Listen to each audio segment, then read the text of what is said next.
The views and opinions of this broadcast do not reflect the views and opinions of Armed Media, UNU Productions, and its affiliates.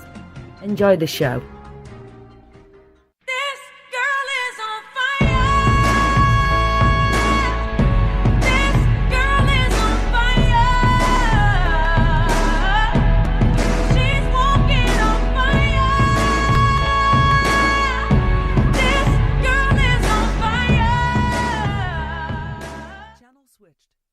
Hey everybody, I am your Armed Radio host, Professor Jamie Lynn, and I'm really excited for our guest tonight.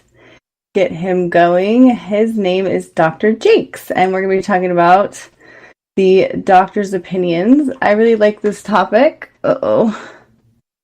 because, as usual, let's see what happened.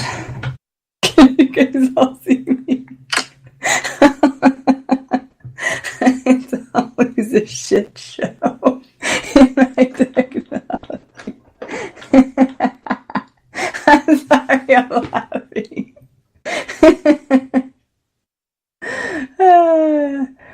Something happened with my technology again. It's just like never ending.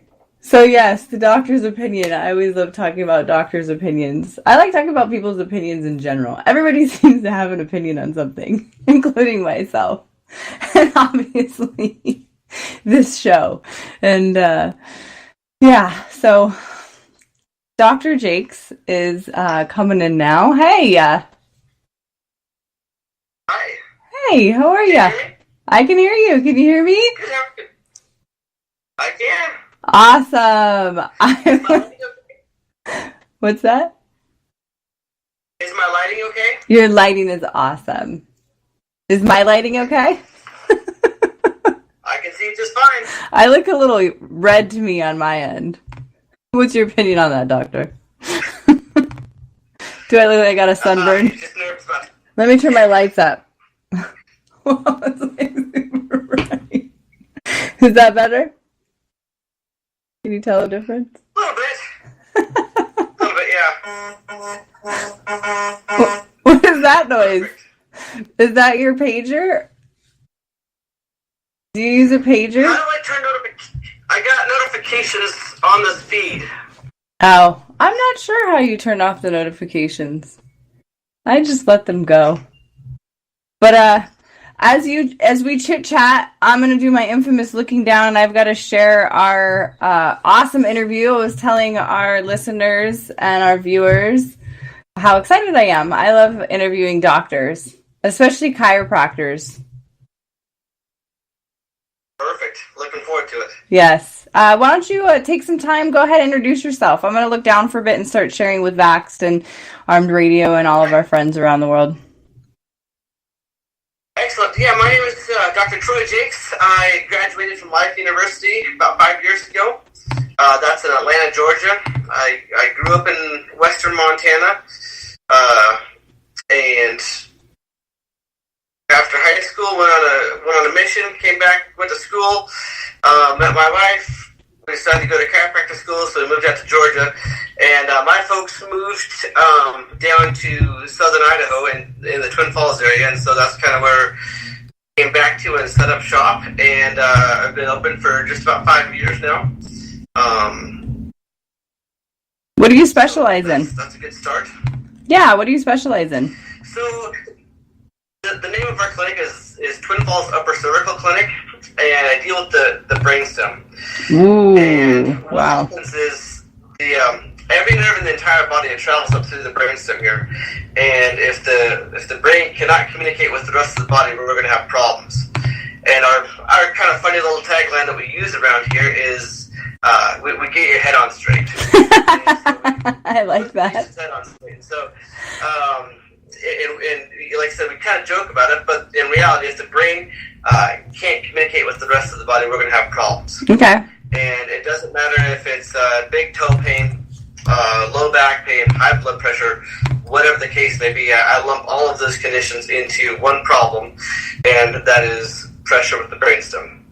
Once we analyze the top part of the neck right there, the upper cervical area, and we correct that bone the proper way here, things get better, and it doesn't matter. So this is what I love about it. I don't have to guess.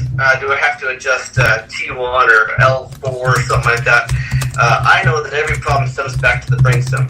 So once we take care of that, low back pain goes away, blood pressure lowers, cholesterol goes down, whatever. And so that's the beauty of my job. Some people kind of call me a lazy doctor because I only adjust one bone. Okay. If you're going to adjust one bone, might as well be that less, and that's what we take care of. So, I know what the brainstem is, but for the layman's listeners, what's a brainstem, and why is that relevant to a human? Absolutely.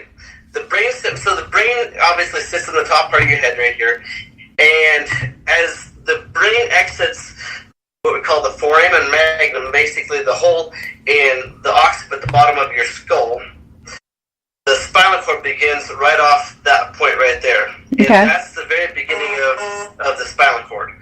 And so the top part of the spinal cord is where, well, let's just use, this is when I always use the vagus nerve. Yes. It's a very powerful, huge nerve, controls most of your internal organs. Comes off the brainstem, and it controls your heart, lungs, your liver, your pancreas, your intestines. All of those organs are off that brainstem. And so once we take care of that, blood pressure normalizes, cholesterol normalizes, blood sugar comes back around, digestive issues go away, all sorts of cool things just by taking care of that top bone, which enables the vagus nerve to work properly again. That's just one example. Yeah, I want to talk. I mean, I'm so excited to get to talk to you. I feel honored. Thank you. The vagus nerve has always been of a lot of interest to me because of the movement with the children with the viral encephalitis or what were, seizure disorders. My son suffers from grand mal seizures, so I know that there's a huge impact from the vagus nerve. And my understanding is it's the only cranial nerve that goes through the brain stem itself. Is that accurate? That through the body? That is. Yep, absolutely. Okay. And that's why, yeah, good. Sorry, tell me what you were going to say. Yeah, that being said, that's all the ocular nerve, all the rest of the cranial nerves, I should say, also come from the top part of the brainstem as well. But that's the only way, those are the ones that stay up here, and that the vagus nerve actually goes down to the rest of the body there. Got it. I wish I knew how to share pictures. If I was at my office, the clinic, I would be able to put some up in the back. But in the meantime, so I've got my head, and then I've got my body, right? And so obviously the brainstem is the part that connects the body to the brain. Is that how that works? It is. I'm in my office right now. Would you like to see a picture of that? Yes, please. That would be awesome. Let's take a little hike. I'll be right back here. Hang on. Okay, cool. So we're going for a hike. I'm going to look down for a second, share my my page. Keep sharing a little bit. There you go. Can you see that there? I can. That's awesome. Okay. The brain is up here, like I said. This is the brainstem right here. Vagus nerve right here comes off the brainstem, controls the heart, lungs, stomach, your abdomen, your liver, pancreas, intestines, all these internal organs that all come from this area right.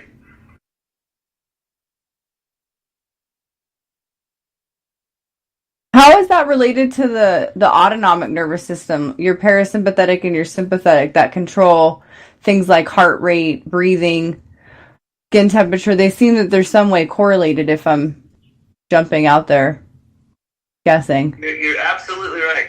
You're absolutely right. So, I love that. Is that good enough there for you? I love when doctors tell me I'm absolutely right. Thanks. All right, let's set this back up and I'll explain the rest out there. Okay, sounds good. Okay, so we're good again there? Okay. So, yeah, the autonomic nervous system has two parts to it here. The autonomic nervous system is, if you think about it, the part of the nervous system that works without you even having to think about it. If you're sleeping at night, they thought that was true because I'm a practitioner of biofeedback and neurofeedback, and the reason it was named the autonomic nervous system is because we used to think that it was not able to be in our control, but now we're realizing that we can through a lot of the latest studies, right? Explain, what do you mean by that? Go ahead.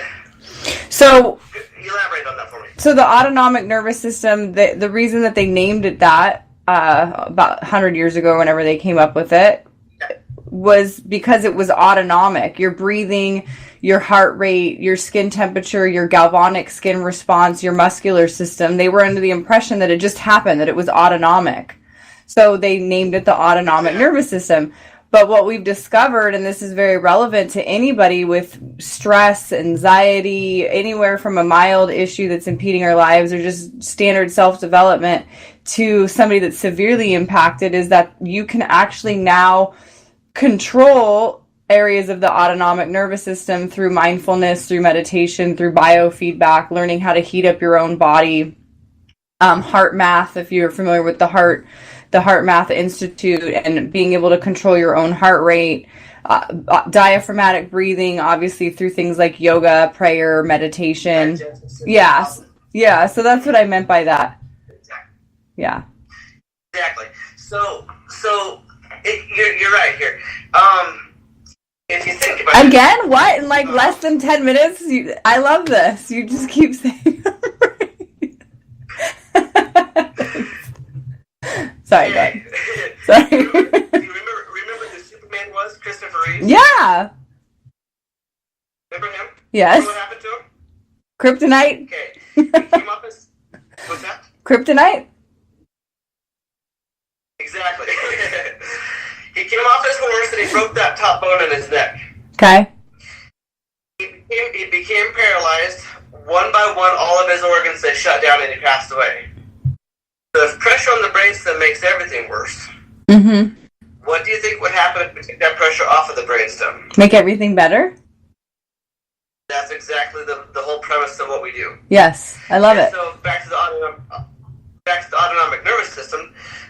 If there's a bone out of place, kind of putting pressure on that brainstem, your lungs might not work as properly as they should. Your heart's not going to work as well as it should, and so forth. And so, with the autonomic nervous system here, what we have is, do you want me to go into the parasympathetic and the sympathetic nervous system too, or do you want me to leave that alone? Whatever you'd like to do. Okay.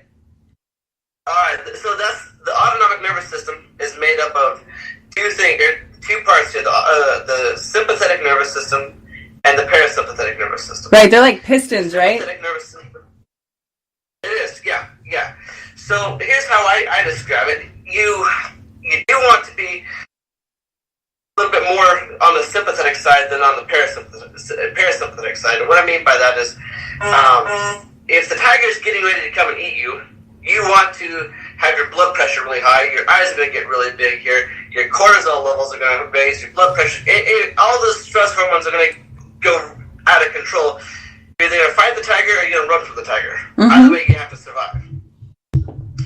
And the parasympathetic nervous system, that's where life is good. You're sitting there drinking a cold drink on the beach, and life is good. That's where all your stress hormones are down, your blood pressure is lower, your blood sugar is lower, and everything. Okay, so you don't want to be so far on the parasympathetic side that the tiger just comes up and has an easy meal on you.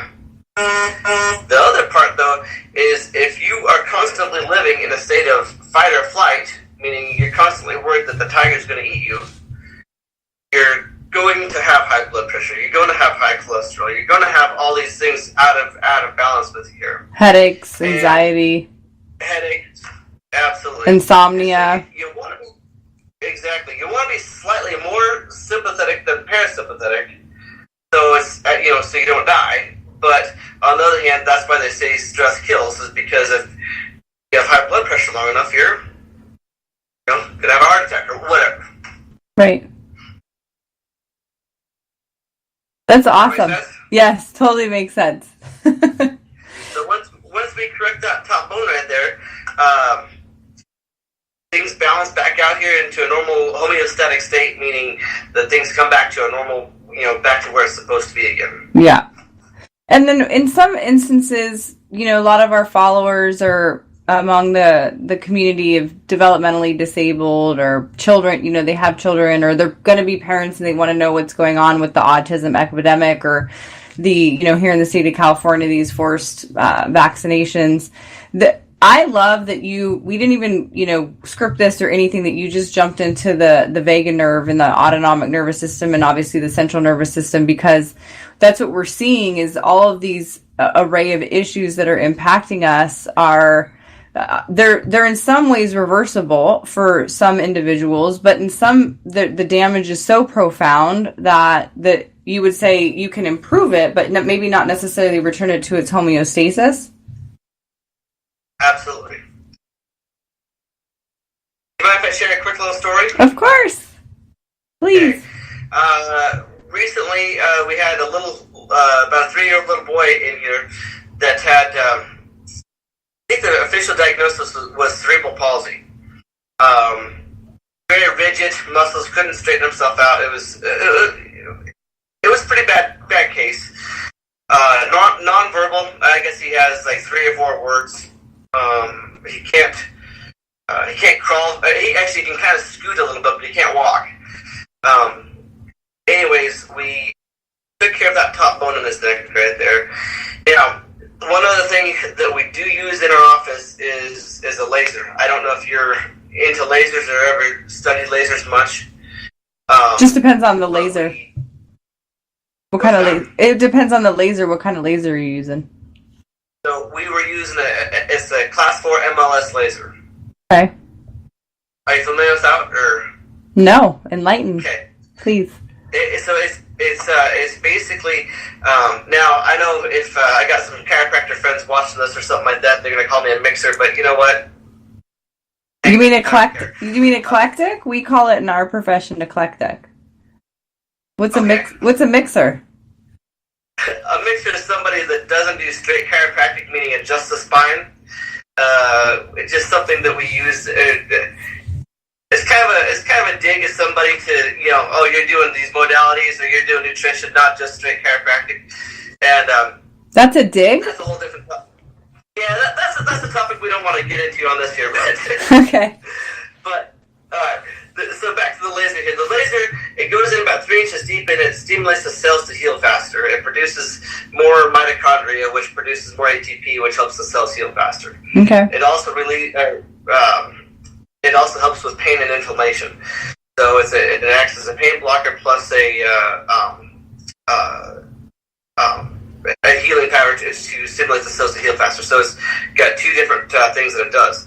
Now, with this little boy, we started for obviously a very low power on him, but we started on his brain right there, kind of slowly worked down the back of his neck and down the back of his back and his back of his legs. He came in a couple of days later, and the dad just couldn't believe what a different kid he was. I guess the physical therapists have been trying to get that arm to go up like that, actually both of them, and he couldn't do it. Fell asleep with his arms above his head for the first time in his life. That's powerful. It is, and that's like he's actually relaxed now, and this is something that we've never seen in his entire life. Is him actually relax, and that together right there is the body coming back into homeostasis, coming back to where it's supposed to be again. He's now in a state of more balanced with the autonomic nervous system, so it's not constantly living in the fight or flight mode anymore. So yeah, pretty awesome. So I know I do want to talk about this with you. I just saw a friend of mine who's a chiropractor too jump on. Is, you know, in the industry, there's so much, people just have so much opinions or so much judgment about chiropractors, acupuncturists, DOs, NDs, naturopathic doctors. There's all this, you know, I like to refer to as narcissism or closed-mindedness within the community, in that every chiropractor I have ever met, and I've met hundreds, have been brilliant and have been an expert at their specified trade. Now, you might not all get along in your treatment methodology, but we find that in every single profession, whether you're a medical doctor and you have a specialty of cancer, if you're a medical doctor and you have a specialty of pediatrics. But this notion of dualism or judgment within any medical community is, I think, one thing I want to discuss with you, because I think chiropractors are recipients of that, and they receive that a lot from the community, and that almost like your profession is invalidated. And so I want you to speak a little bit to that for people that, especially like myself, who are looking for natural remedies and raising consciousness collectively without pharmaceutical agendas or indoctrination from American medical associations, things like that. So what are your thoughts on that? You're absolutely right. I'm not everything to everyone. There's some things that I can't help with, and I'll be the first to tell somebody that this is something that I can't help. I'll tell you who could help you with this. Now, when it comes to say sports injuries or whatever, adjusting ankles and stuff like that, there's some great chiropractors out there that just do those sorts of things and do amazing to get their athlete back on the field or something like that. That's not me. I love what they do. That's just not me. I think we all have a place in the field, and I think if we could learn to all just get along with this, that would be so much better, because they have a saying within our profession here that chiropractors, like when the pioneers circled the wagons to protect themselves, well, they said the chiropractors circle the wagons and then they shoot inwards. Mm-hmm. Doesn't make a lot of sense. And so, like I said, if we could all just get along and realize that we all have a place at the table here, we would be much better off. I work with a health food store guy here in town. I got there's a few other naturopaths in town that I do refer out to for nutritional things. I know a lot about nutrition, but that's not my wheelhouse. I let people that do those things do their thing. Here's what I will tell you, and this is the thing. Nothing replaces taking the pressure off the brainstem the right way. So after that's taken care of here, whatever anybody else decides to do, I think is a wonderful idea. As far as long as it's not, again, let me rephrase that. If a patient needs medication, there are life-saving medications out there. I'm not telling anybody not to take the medications. Right. But the goal, obviously, is to get you off the medications. And when you think about it, is there really such a thing as a side effect to a drug? No. It is the effect of the drug. If we could make a drug that specifically lowered your blood pressure, for example, it didn't affect any other body part, except for lowering the blood pressure. Exactly. Okay. For example, your muscle relaxers. Your heart is a muscle, and how does that muscle relaxer know which muscles to relax and which muscles to not relax? So what do you think? If you're in pain here and you take a muscle relaxer, what's that doing to your heart? I've never heard that. That's awesome. That's a really interesting perspective. Because I was hit by a car, and I went to MD's. The gentleman, the orthopedic surgeon that works on the Lakers, is my doctor, and all he wanted to do was prescribe me muscle relaxers and medications, Vicodins, Somas, Flexerols, and I wanted to, trying to get off of, I did do those things, and it caused me way more side effects and harm than good, which I always find interesting about doctors taking oaths to do no harm, because I think that's one of our biggest issues within the industry overall right now, is this notion of doctors do no harm. And yet I think that the American Medical Association, the American Pediatrics Association, many of these associations are the ones doing the harm. The FDA, the CDC, all these acronyms, most people know what I'm talking about. They're the ones doing the harm.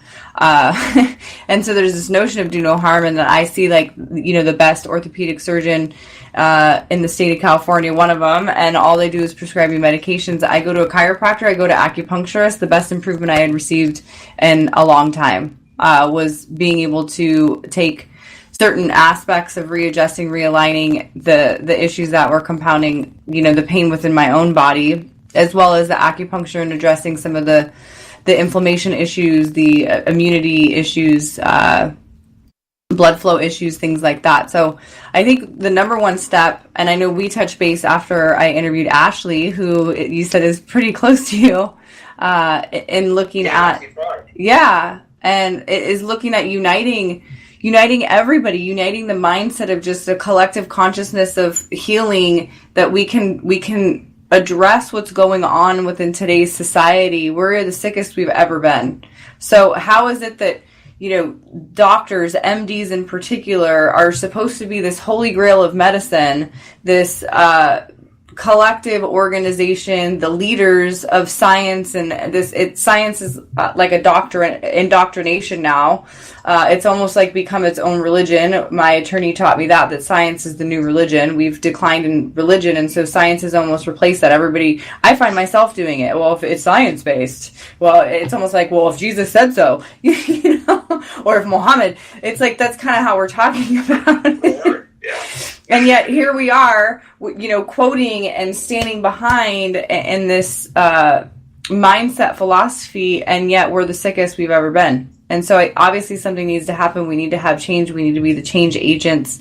We need to do this through collective conversations, through being open to new aspects. And I have always found it interesting hanging out with chiropractors and naturopathic doctors, especially in the community of mental health disorders, because there's basically two sides of the fence. If your child or yourself becomes severely, affected by a mental health issue, whether it's autism, bipolar, schizophrenia, anxiety, depression, two sides of the fence, two schools of thought. We're going to go to the medical doctor who's going to give us medications. And I like what you said, and I've heard it before, but you said it so perfectly, is there isn't a medication that doesn't have a side effect. Medication is the side effect. And then there's the other school of thought, which we find a lot within the community, is looking at chiropractic, acupuncturists, naturopathic, DOs, health and wellness practitioners, and then it funnels down to this notion that this side of the fence are cuckoos and quacks and less than and inept, and this side of the fence is the holy grail, the all know-it-all, the correct, accurate ones, be sayers of it all. Does that make sense? Absolutely. We get that every day in the office. It's just like, let me just throw this little story out there. Last summer, my 12-year-old daughter, she jumped off. We had a little barn in our backyard. She jumped off the back of it, or off the roof of it, I should say. And we had an old rototiller sticking out there. The throttle, it was a metal throttle sticking on up about that high. And as she landed, she came down with about this part in it, about that deep in her arm right there. Wow, sounds painful. It was a pretty gruesome thing. I looked at it, I was like, oh, dear, no, that's not good. Especially when it's your own child. Yeah, exactly. We rushed her to the ER, and they cleaned it all up, they sewed it all up, and we did everything we knew to do here. I'm not saying that I did everything perfect with this here, but I got her on some probiotics, I got her on some vitamin C, make sure everything else was so her body could heal from this here. I'm not an idiot here. If that thing doesn't heal up right and that gets infected, we'll probably need some antibiotics here. Mm-hmm. So we followed up with a medical doctor, prescribed the antibiotics for us here. Now, I didn't give them to her. I watched it very closely here and made sure, and obviously, I made sure that the brainstem was free and clear. So the first thing I did after I got her stitched up is she did actually need to be adjusted, and so I had to fix the top of her neck right there. We watched her closely. She did not, it didn't get inflamed. It actually healed up pretty good here. But the thing I want to get to here was the medical doctor said, well, probably ought to, go get a tetanus shot for her. got to thinking about it here. Why would we do that? I mean, think about this. Come on, buddy. Come on. You're my friend. But let's chat. Let's have an adult conversation. What good? Come on, doctor here. Come on, tell me how is a tetanus shot going to do anything at this point in time for this injury? Right. The tetanus shot doesn't work until, if it works at all, 3 or 4 weeks later. Right. If it works at all. So, I said, no, it's probably not the way we're going to handle it here. And I was nice about it, but I just said, we'll probably avoid doing that sort of thing here. But,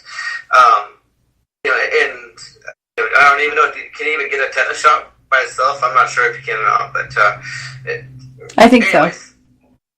Okay. Anyways, we denied it here, but my point is, if we worked good together here up until the point he suggested that, and I was like, really? I mean, come on, you got to know this. And I don't know if he does know that, but if we could just say, look, let's keep an eye on her. If we need to get her some antibiotics in her, we will. If not, she's good. And I just wish we could do this on a daily basis, not just. I mean, had I not have known better, yeah, okay, let's go. Yeah, tetanus shot. And then what kind of problems would we have after that? Who knows? Mm-hmm. Just kind of a sad thing that we don't think about things before we actually just do it. It's the knee-jerk reaction to, well, that's what happens, so the next protocol here is give this shot for that or whatever. So yeah, we don't really think about things. That's the interesting point about this topic that you're kind of diving into now. We're talking about the tetanus shot, but vaccines overall, and that have we really thought about this? Have we really sat down and thought about the implications of so many vaccinations, of so many changes to the manufacturing of them, to the ingredients within them, and then now we've got constitutional issues of forcing families to take them to have rights and access to public education. That's, an interesting topic that I don't know if you want to dive into that. Sure. Okay. So you're a doctor and you're educated. Do you vaccinate your children? No. Okay. Have you always not vaccinated your children, or was that something that after research then you decided? Yeah. So when we got married, I really am actually humbled that you even asked me to be on this interview. I really am, because I've been following you and Brittany Carr and all these others for quite some time here. I'm not actually stalking you, I'm actually learning from you here. So thank you. I appreciate that's the goal. Exactly. I'm gonna make a shirt. Stalkers welcome. Just make sure you listen to the knowledge we're spewing. That's right. Thank you. So, anyways, I don't have a vaccine-injured child. I don't have that same sort of dog in the fight like you guys do. But I was completely. I grew up in the medicine chest. I was vaccinated. I did everything I just thought of and thought that was right. And my wife and I, when we got married, she knew vaccines were bad, but she didn't understand why they were bad. She just knew that they were bad. That's kind of just in the back of her mind. She knew that things weren't right. And we had this argument. Well, I was vaccinated. Look at me, I'm fine. Okay, and my wife's like, well, I wasn't vaccinated. I'm fine. Well, kind of went back and forth here. As time goes on here, she's actually much healthier than I am. Not that I'm terribly ill or whatever, but she does better than I do. Let me guess. She's less sick often. She's less sick often, less allergies, less rebounds faster from illness. Am I exactly correct? Yeah. Yeah, exactly. Growing up, on a small farm, we, haying season. It was every year when I was out there haying. It was a handful of Sudafed just to walk out the door. And, otherwise my face would puff all up. And even still to this day, I don't like to be around hay very often because I get itchy and it's not very fun. So, yeah. So I don't know why, but I decided to become a chiropractor. I was looking for something to do for a living, and I was like, hey, let's go be a chiropractor. Sure. And long story short, my daughter, she fell down a flight of stairs about a year before we moved out to Georgia, and she fell down a flight of stairs and she hit her head on the back and knocked that top bone out of place.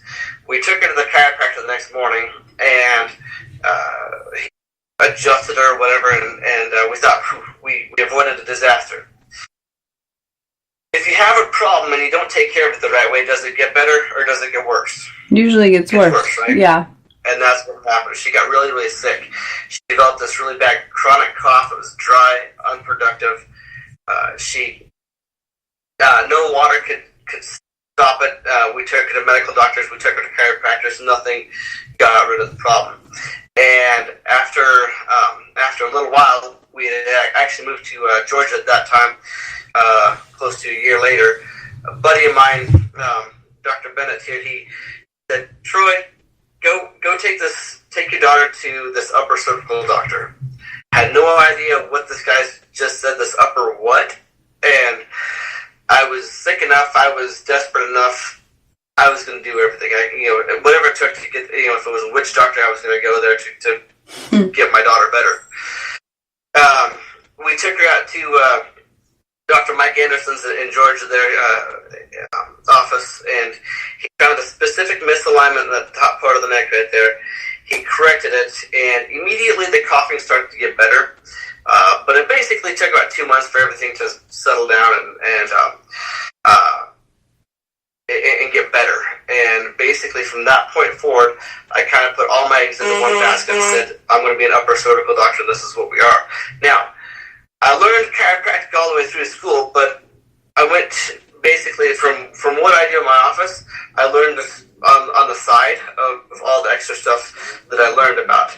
And part of the group that I started tagging along with in my upper cervical education here, they taught us how to adjust this and how to do all that fun stuff.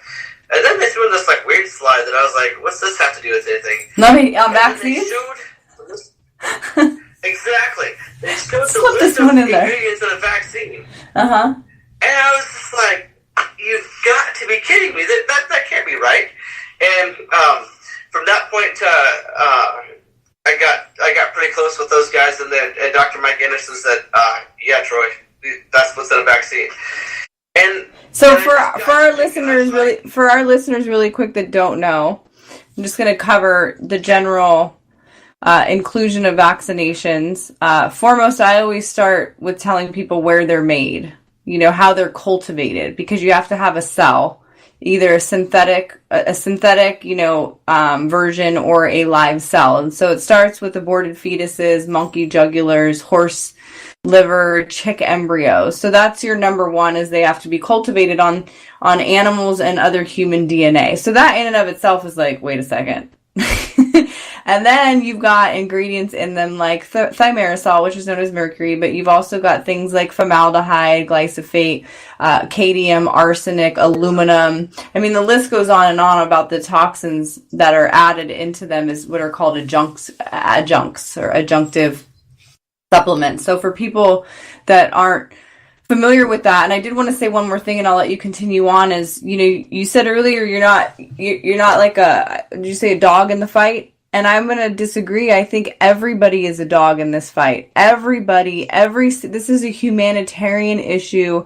This is if you're a grandparent, if you're a new parent, if you're going to be an expecting parent, if you're just an outright person that cares about humanity, I think it's relevant to know what is being put in the body by choice, what's being done to the body by choice, but B, more so if a government or somebody else is coming in and saying, you need to do this. I use the gross analogy quite often. Is I just remember, during, obviously people use the analogy a lot, like Hitler regime, and you see them just going off and being carted into, or, herded into gas chambers, without their knowledge that they were going into gas chambers. Once, you've talked to survivors, and some knew and some didn't. And so it's the same kind of thing, is that you're going into a doctor's office, you're going into, now into schools here in California, and you have a government saying you must inject these things into your child's body, and the mind conditioning behind that it's good for you, and it's relevant for society. And once you learn those and you become awake and cognizant to the true facts behind it, this is the truth, is that vaccinations are not what implemented the decline of some of these diseases. It was sanitation. It was the learning how to get rid of our trash, the sanitation and washing our hands, and the human body's own immunity building up, which is why we're a 10,000-year-old species. Obviously through documentation and data, we at least have proof, of, hundreds or thousands of years BC.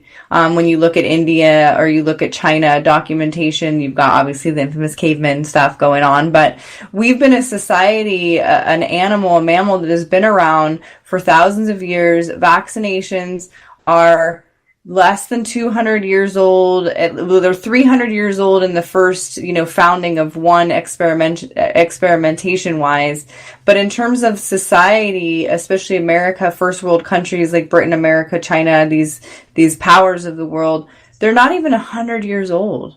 And in the last 30, 40 years, they're not even the amount that we're giving these innocent children and families and teenagers now and adults. When you look at Alzheimer's and you look at Crohn's disease related to food and all these other issues, the water, the food, the air, like the list goes on and on. So if you can just open your mind to that mindset, everybody's got a stake in this game. Everybody. I had that conversation. Yeah, so you asked me to come on here, and I was kind of throwing some ideas out with my wife, and talking about it, and I said that same thing, and she said something pretty profound to me that I'd like to share. She said, Sure. You might think that you're just an ordinary guy trying to speak out about such a thing here, but the thing is this could show somebody else that isn't vaccine injured or doesn't really know a whole lot about the subject. I'm just like you. I don't have a vaccine injured child that I have to go, take care of day in and day out. But on the other hand, look at our neighbors. Look at our friends. It doesn't take me very long to find somebody that has a vaccine injured child that we have to, as a society, we're going to be responsible for. And so that was kind of what she kind of tied it back to, is that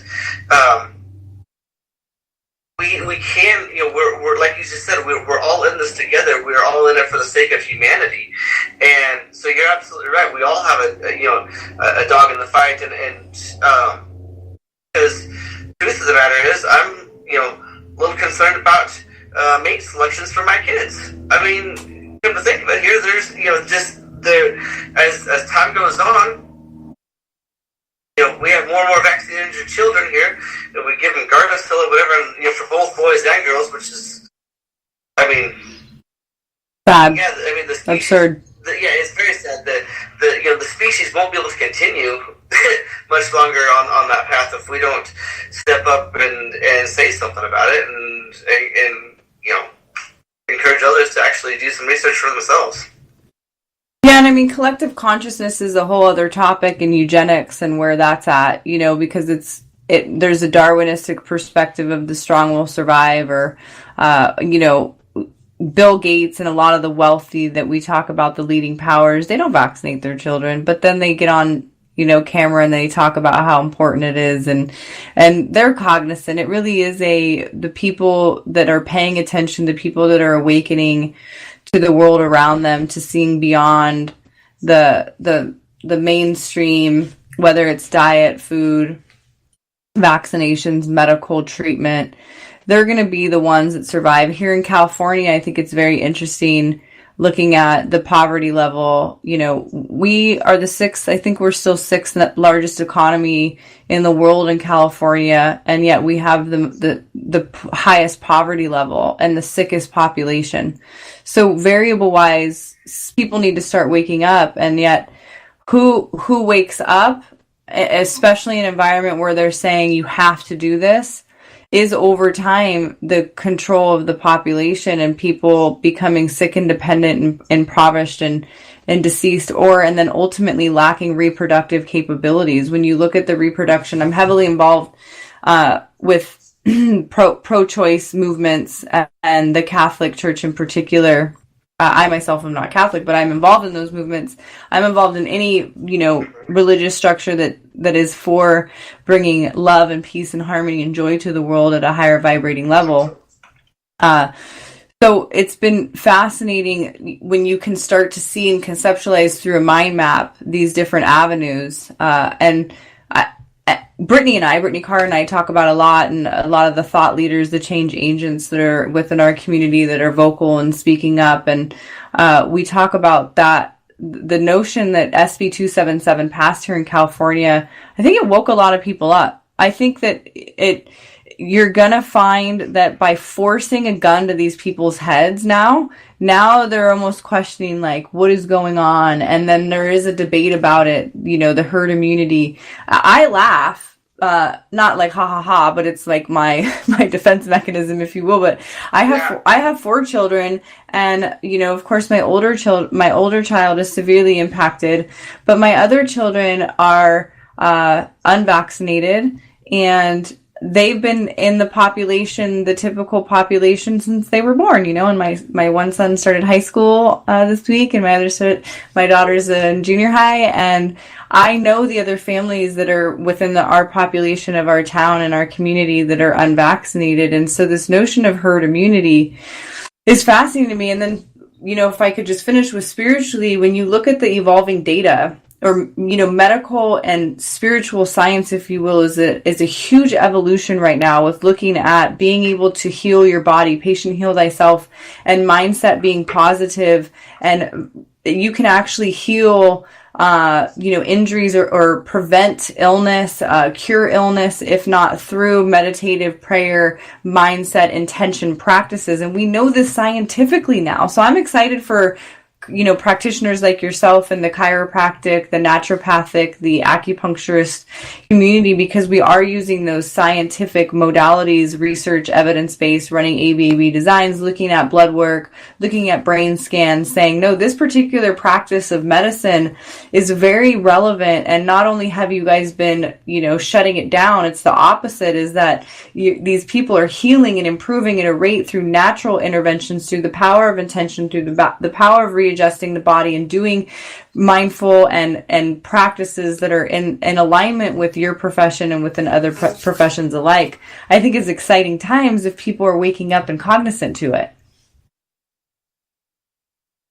Exactly. You still there? Yeah, I'm here. Sorry. That's okay. Yeah, I'm still here. Technical difficulties there. That's okay. Were you able to hear everything I said? Because I did say a mouthful. I did. Okay, awesome. No, I did. No, my power was screaming me there. I have the tech issues all the time. I think our interview started with the phone. My phone does weird stuff all the time. But yeah. No, I got it. You're absolutely right. There's so many different ways a person can heal. There absolutely is, and if we could get out of this mindset that the medical doctor is the only thing that can save us, we get like we talked about. If we just all get along with this whole thing here and understand that things don't have to be that way, and that's, I guess, one of the most frustrating challenges that I run into with what we do is you talk to somebody and the medical doctor said this, and so that's the way it is. Or oh, you can't possibly help this, or I'm just too far gone, or all these lame, stupid excuses, and you're just like, would you shut up for 2 seconds and listen to yourself? It's pathetic. You can get better. If you're not dead, you can still get better. We are a self-healing organism. If you just give the body what it needs to heal, it will. And another powerful thing that we say in chiropractic is the power that made the body heals the body. And I always tap on this part to it under the right circumstances. For example, if you cut your finger, clean it up, and maybe put a Band-Aid on it with alcohol or something like that, and 2 or 3 days later, it's gonna heal up and be just fine. Likewise, if I cut that same finger and I don't clean it up, and I let it get infected, and it's gonna swell all up and maybe turn gangrenous or who knows what, the conditions are completely different. If you were doing what it takes to get sick, you're going to continue getting sick unless you change something. Mm-hmm. And once you change something and put in the body what it needs, the body can and it does heal up. People ask me all the time, well, I got this problem or that problem. Do you think it can get better? Absolutely. Do I think I'm going to make you 18 again? No. You've worked at this for 40 years to get it this bad. But on the other hand, the direction that you're going isn't a good direction to be going. So let's make the next 20 years go this direction versus 10 years this direction. Yeah. And what I like about your field too is I don't know you personally, but hopefully one day I get to visit your practice when I'm out there, and I love that part of the world. And is the notion of really reframing people's mindsets.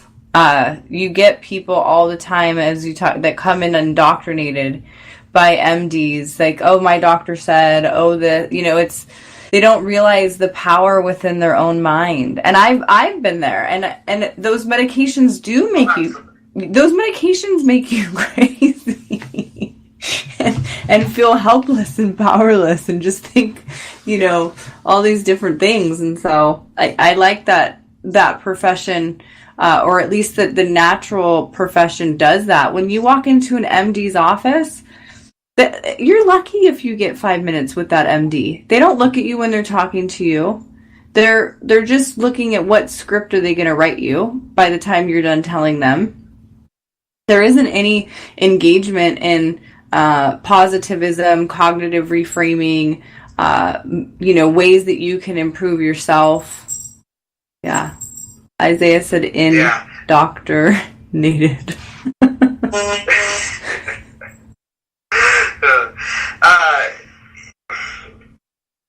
It's one thing that I wish people would understand with this whole topic here is when a patient comes in and asks me to help them, they start up as a new patient, whatever. What they are doing is they are hiring me to help them get better. I'm basically at that point in time their employee. Okay, so I'm going to do everything I can to do my job as best I can to get them better. Now, if your employee isn't doing the job that they're supposed to do, what do you do with them? You fire them. You get rid of you. Well, technically, in HR terms, you can write them up and do a strategic plan or corrective actions. Exactly. So, you can go down all that here, but for simplistic terms here, okay. If the employee isn't doing it, whatever, you move on to somebody who can. Now, why isn't that the same for medical doctors? Are you are you being held by gunpoint to go to that doctor?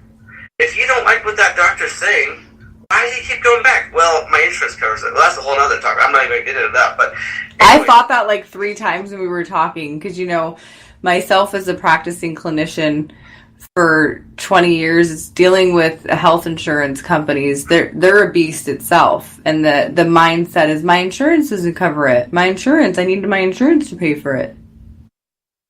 And this is my whole point, is you got to take your own health into your own hands. In all reality, you have to do whatever it takes to take care of yourself. And if there's, I don't know how many medical doctors out there, if that one that you're going to you don't like, or he's not listening to you, or whatever. Why can't you fire him? I mean, it's just one of those things that you have that freedom still. Use it. Use it. Don't settle for whatever the medical doctor says. If you want to use it's genetic. I'm just that's my lot in life. Really, really, come on. And they get you so indoctrinated or brainwashed, whatever you want to call it here, to think that that's it. That's you're doomed to this disease the rest of your life. And for a small percentage of the population, I would maybe agree that that's correct. Yeah. For the majority of us, though, things can get better. Things can get better. So before we finish up, we got 3 minutes on the radio show, and then we continue a little bit on the Facebook Live before I wrap up on the radio show. But what the practice that you do, is it a specialty of chiropractors, or are there only certain ones practicing it? Is it a traditional practice? Enlighten me on that. So, B.J. Palmer, the guy that kind of wrote the book on chiropractic, his dad, D.D. Palmer, he adjusted some guy by the name of Harvey Lillard, and up in the top part of the neck right there, and he got his hearing back after 17 years. So chiropractic had nothing to do with back pain when it started. Mm-hmm. Now, the profession, so B.J. Palmer took it, and he ran with the whole upper cervical idea, and then it kind of went by the wayside. There wasn't many people there's a few people still kind of doing it here, but it got political. Anyways, to answer your question, yes, it is a specialty within chiropractic here. The goal of what we do is not to adjust somebody. What I'm talking about is, for example, if you break your arm, you go to the doctor, he'll set the arm, he'll take an x-ray, he'll set that bone, he'll put it in a cast until he'll take 6-8 weeks, whatever, to heal. When you go back for that follow-up visit in a week or two, if it's healing the way that it's supposed to, what do they do to you? Nothing. Mm-hmm. They let it heal. We've got 45 seconds on the radio show, FYI. Okay. I'll wrap it up here. So as long as that bone is in place here, we do not adjust. And that's the whole premise. Holding the adjustment as healing, and that's where true health comes from. That was good. Thank you. So I'm going to thank Armed Radio, as usual, who they're amazing, and I've been honored to be their host. So thanks for joining us, Dr. Jacques on Armed Radio. Much appreciated. We'd love to have you back sometime. Perfect. Thank you so much. It was an honor. Thank you. All right, guys. Have a great night. Hotter than a fantasy, lonely like a highway.